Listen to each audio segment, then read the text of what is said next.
It starts with ambition, a drive to prove yourself, to climb higher, to be seen. But when success becomes an idol, it costs more than it gives. And once it controls the heart, even the soul is at risk. This is the story of Samantha Hayes, a woman who chased success until it consumed her life and nearly destroyed her soul.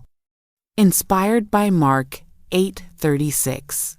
For what shall it profit a man if he shall gain the whole world and lose his own soul? This is Tales of Kingdom Truth. At just 28 years old, Samantha was the youngest marketing executive at her firm. Her name was known, her work admired. Corner office, designer wardrobe, business trips to New York and Los Angeles. One evening at dinner, her husband, Eric, tried to smile across the table. "Samantha, I barely see you anymore, but I'm proud you're doing big things." Samantha replied quickly, eyes fixed on her phone. "This is the grind, Eric. Once I hit vice president, then I can relax." One afternoon, her two kids, Daniel and Grace, looked at each other quietly. "Mom, can you come to my game this Saturday?" Daniel asked. "I'll try, honey," Samantha said, distracted. "Mom, can you come to my recital?" Grace asked. Samantha kissed her cheek, rushing out the door. "Not this time, sweetie. Mommy has a meeting." But next time never came. Eric tried to talk to her. "Samantha, we need you. We're losing time together." But Samantha waved him off. "Eric, I'm doing this for us for the future." In truth, it wasn't for them. It was for her. Her eyes weren't on her family. They were fixed on the next rung of the ladder. Success came with a price. And soon, urgent meetings replaced Sunday service. "I'll stream it later," she told herself. But later never came. Church had always been family time. Sundays were sacred. Eric would take the kids alone. They'd sit in the pew, glancing at the door, hoping Mom would walk in. Daniel whispered once, "Dad, is Mom ever coming back to church?" Eric swallowed hard and whispered back, "She's just busy right now, son." Even bedtime prayers grew quiet without her voice. One night, Grace tiptoed into the living room. She asked, "Daddy, why doesn't Mommy pray with us anymore? Can we pray for Mommy? I miss her voice when we pray." The silence in their home was louder than the applause at her job. Samantha's promotions kept coming. She upgraded the house, bought new clothes for the kids, planned lavish vacations. But the joy never seemed to stick. Eric longed for her presence, not her presence. The kids wanted time, not toys. Samantha's Instagram told the world she was thriving. Jet-setting photos, champagne glasses raised, captions, #BossLife, #winning. But her children stopped asking. Grace no longer asked Samantha to come to her recitals. Daniel grew cold and bitter, snapping, "Why even bother asking? She's not coming." Eric confronted her again one night. "Samantha, we need you.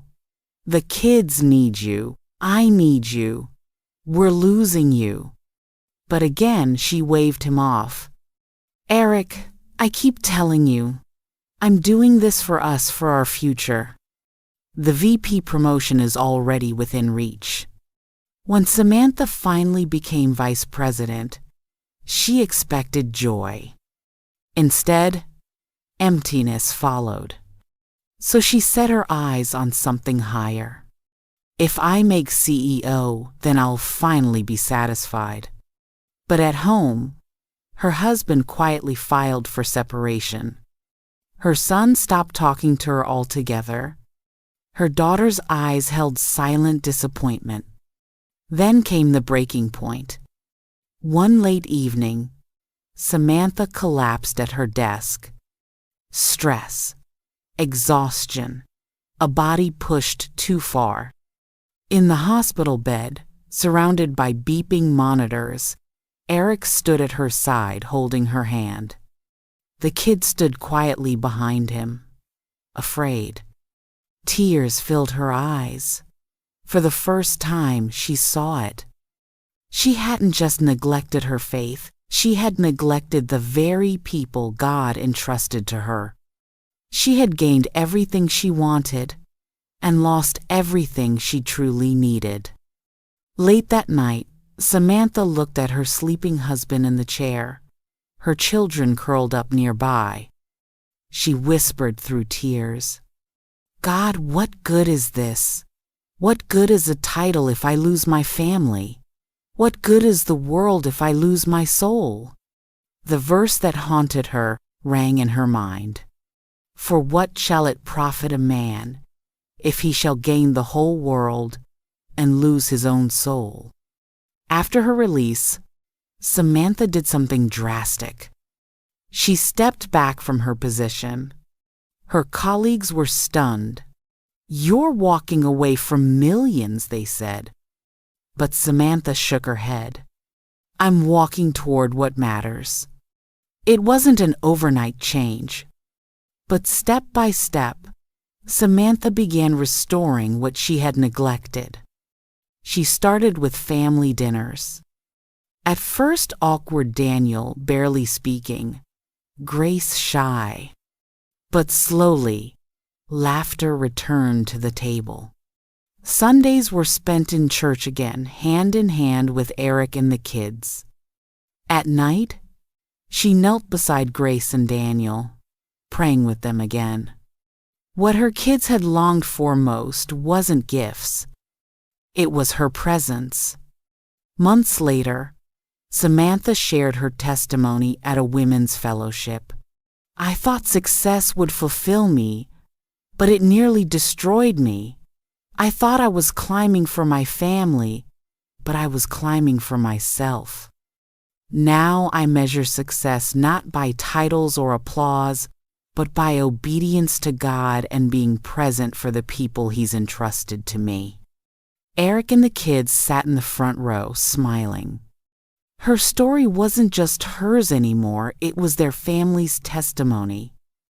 Success promises satisfaction, but apart from God, it leaves emptiness. The higher we climb without Him, the more fragile the ground beneath us becomes.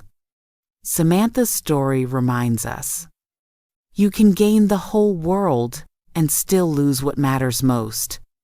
But when God is first, your soul and your family find true profit. This was Tales of Kingdom Truth. Until next time, chase less, value more, surrender fully, and remember, the truth is always in the tale.